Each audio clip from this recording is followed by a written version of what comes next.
press the bell icon on the YouTube app and never miss another update.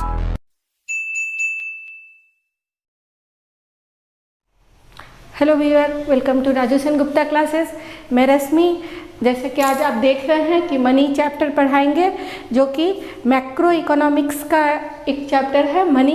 इसके पहले हम जो भी पढ़ा रहे थे, डिमांड और consumers equilibrium, elasticity of demand, वो सारा माइक्रो का था। और अभी ये मैक्रो इकोनॉमिक्स का चैप्टर है मनी, यही बताएंगे। इकोनॉमिक्स का दो ब्रांच है, एक माइक्रो और एक मैक्रो। अभी जो हम बता रहे हैं ये मैक्रो इकोनॉमिक्स है, ठीक है। जैसा कि आपको नाम से लग रहा है मैक्रो, ठीक है। मैक्रो शब्द किस भाषा से लिया गया है? ये लिया गया है मैक्रोज से, ठीक है, जिसका मतलब होता है, क्या मतलब होता है इसका? इट मीन्स लार्ज, ठीक है। ये ग्रीक भाषा के शब्द से लिया गया है मैक्रोज, जिसका मतलब होता है लार्ज, ठीक है। इसके पहले जो हम पढ़ रहे थे माइक्रो में, देखो माइक्रो ये इकोनॉमिक्स का वो ब्रांच है जिसमें हम लोग क्या बोलते हैं कि branch of economics, branch of economics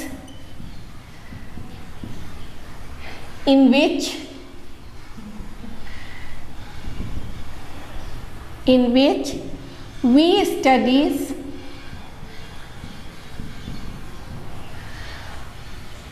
all those economic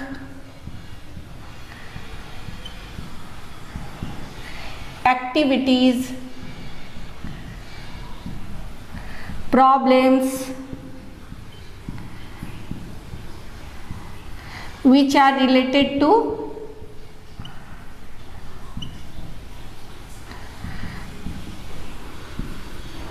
an individual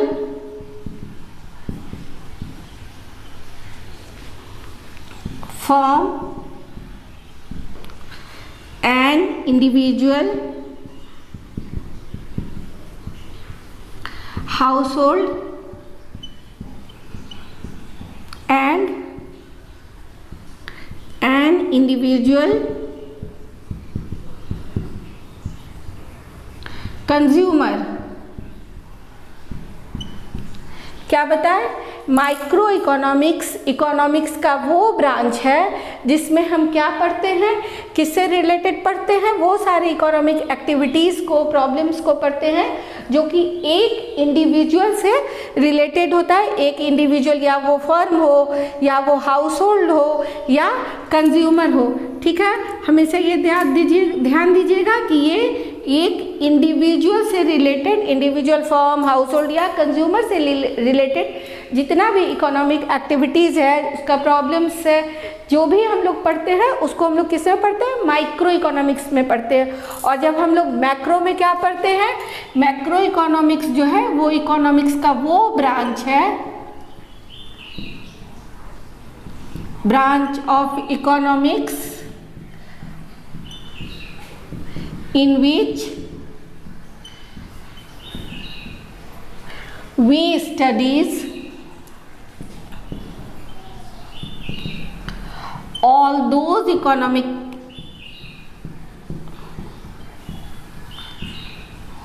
activities, problems which are related to economy as a whole, economy as a whole, ठीक है। जब हम पूरे इकोनॉमी का,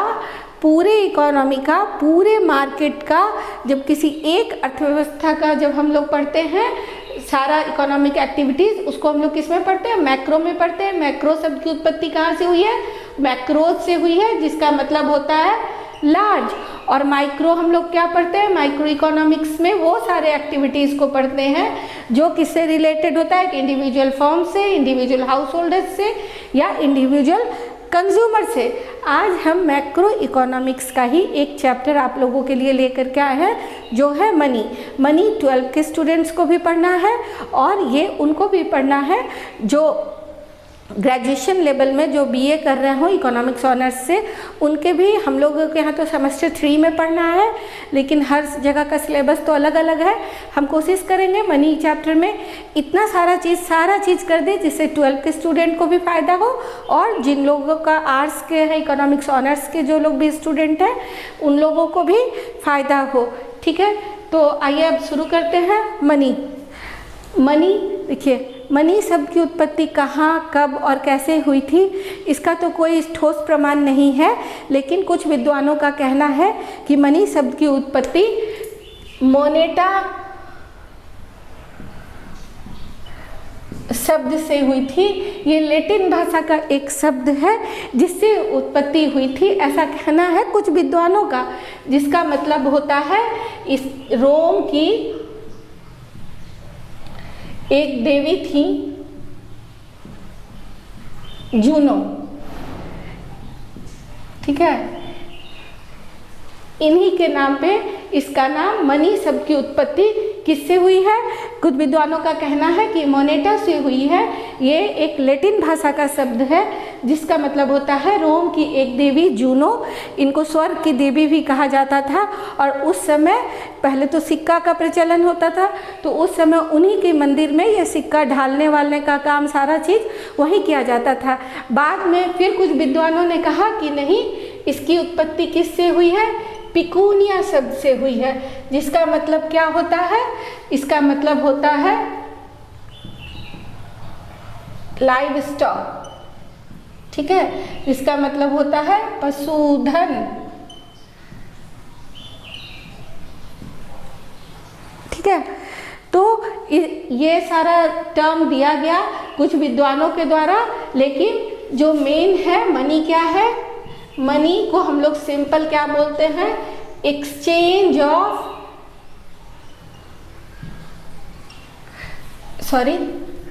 मीडियम ऑफ एक्सचेंज। ठीक है, मनी शब्द का अर्थ है सिंपल मीडियम ऑफ एक्सचेंज। पहले ज़माने में क्या चलता था? पहले ज़माने में जब मनी की उत्पत्ति नहीं हुई थी, बहुत पुराने समय में क्या चलता था? बार्टर सिस्टम चलता था। बार्टर सिस्टम मतलब वस्तु विनिमय प्रणाली। पहले ज़माने में क्या चलता था? बार्टर सिस्टम चलता था। इसको कहते हैं वस्तु विनिमय प्रणाली।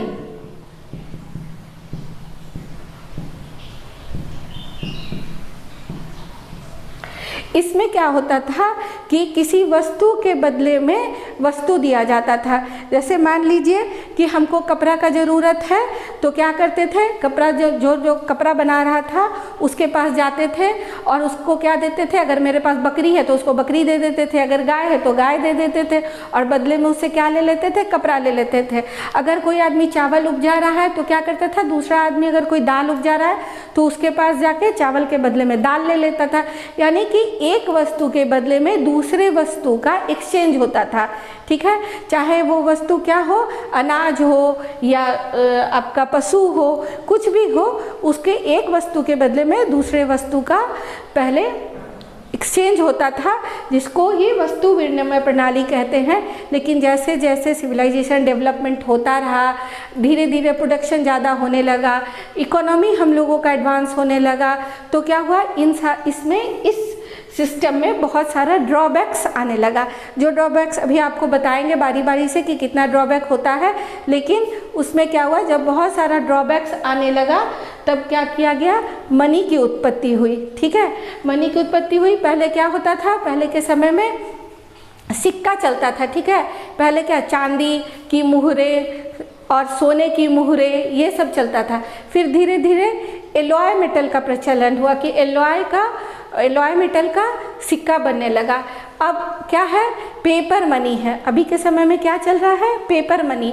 और अब तो प्लास्टिक मनी का भी प्रचलन हो गया है कि आदमी क्या करता है, डेबिट कार्ड, क्रेडिट कार्ड और एटीएम लेके जाता है। पहले हम लोग मार्केट करने जाते थे तो बहुत सारा पैसा वैसा लेकर के जाना पड़ता था, लेकिन अब क्या आदमी एटीएम लेता है या डेबिट कार्ड या क्रेडिट कार्ड, एटीएम मतलब वही ले करके जाता है और जा कर के खरीद लेता है सामान, रुपया नहीं ले जाना पड़ता है। ठीक है, चलिए अब कुछ ड्रॉबैक्स ऑफ बार्टर सिस्टम देख लेते हैं। इसके पहले एक छोटा सा चीज़ और बता दे रहे हैं, ये है सीसी इकोनॉमी क्या होता है। हम कोशिश करते हैं कि जो छोटा से छोटा चीज़ भी है उसके बारे में आप लोगों को बता दें। एग्ज़ाम में आए या नहीं आए ये इम्पॉर्टेंट नहीं होता है कि एग्ज़ाम में आए या ना आए, ज़रूरी ये होता है कि हम कितना जानते हैं, कितना सीखना है।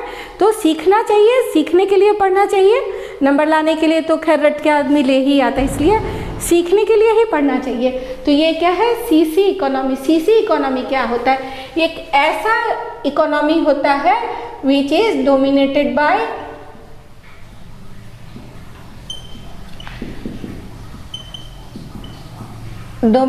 by barter system of exchange।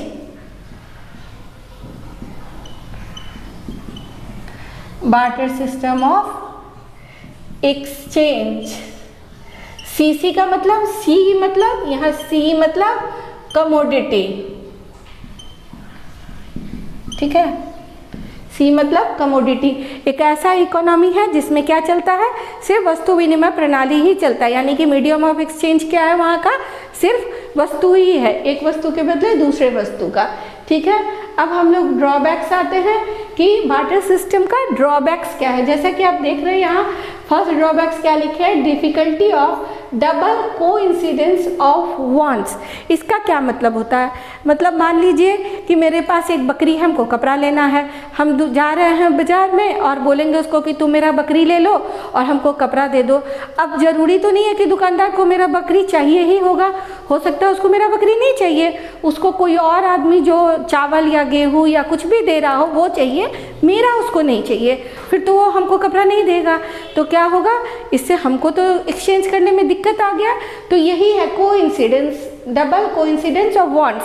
हो सकता है जो चीज़ हम उसको देना चाह रहे हैं वो चीज़ वो लेना नहीं चाह रहा हो, या जब कोई और दो उपभोक्ता जब मिलता है, कोई एक दूसरे में एक्सचेंज करना चाहता है, तो ज़रूरी नहीं कि दोनों का ज़रूरत एक दूसरे से मेल खा रहा हो सकता है जो देना चाह रहा हो वो लेना नहीं चाह रहा हो, तब क्या होगा, वहाँ एक्सचेंज होगा नहीं।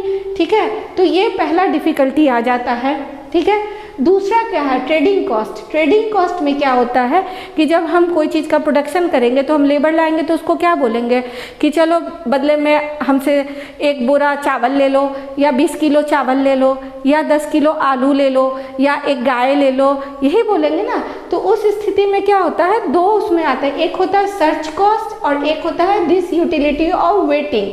सर्च कॉस्ट क्या होता है, तब हमको प्रोडक्शन के लिए एक ऐसा लेबर का ज़रूरत होता है जो मेरा सामान ले करके बदले में हमको काम कर दे। ठीक है, लेबर दे अपना, तो उसको हम वेजेस किस में देंगे, उसको हम वेजेस किस रूप में देंगे, सामान के रूप में देंगे। लेकिन ये ज़रूरी तो नहीं है कि वो लेना ही चाहेगा, हो सकता है उसको नहीं चाहिए वो सामान जो हम उसको दे रहे हैं, तो मेरे यहाँ काम नहीं करेगा, किसी और के यहाँ चला जाएगा करने में। फिर हमको क्या करना होगा, वो सर्च कॉस्ट हमको तो लगा उसके लिए कि हम उतने दिन तक वेट करेंगे, फिर उस लेबर का, हाँ, दिस यूटिलिटी ऑफ वेटिंग, फिर हम लोग उतने दिन तक वैसे लेबर का वेट करेंगे जो कि मेरा वाला सामान लेकर के बदले में हमको अपना लेबर दे या मेरे घर काम कर दे।